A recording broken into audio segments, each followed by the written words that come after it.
ଆମର ପ୍ରତିବର୍ଷ ପରେ ଏ ବର୍ଷ ମଧ୍ୟ ବଲ୍ ବ୍ୟାଡମିଣ୍ଟନ ସମର କ୍ୟାମ୍ପ ହେଉଛି, ମାସେ ଧରି ହୁଏ। ଆମର 5 ରୁ 31 ତାରିଖ ଦିନ ଆଜି କ୍ଲୋଜିଂ କରାଯାଉଛି।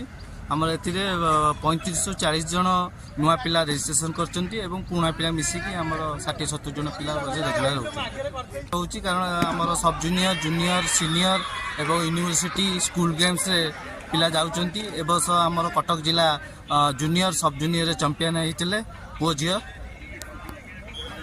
ଏ ସମର କ୍ୟାମ୍ପଟା କେତେ ଦିନ ହେବ ଚାଲିଥିଲା?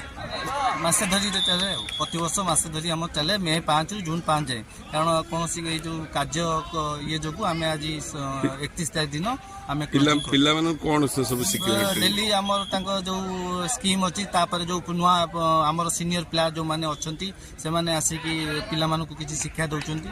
ନୂଆ ସ୍କିମ୍ କେମିତି ସ୍କୋର କେମିତି କରିବା ସେ ତା ବିଷୟରେ ବି ପିଲାମାନଙ୍କୁ ଶିଖାଯାଏ।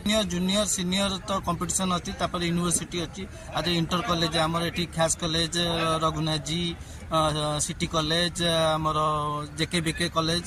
ଆମର ଏ ବର୍ଷ ମଧ୍ୟ ଇଣ୍ଟର କଲେଜ ୟୁନିଭର୍ସିଟିରେ ଆମର ଜଗତପୁର କଲେଜ ଆଉ ସିଟି କଲେଜ ଫାଇନାଲ ଯାଇଥିଲେ।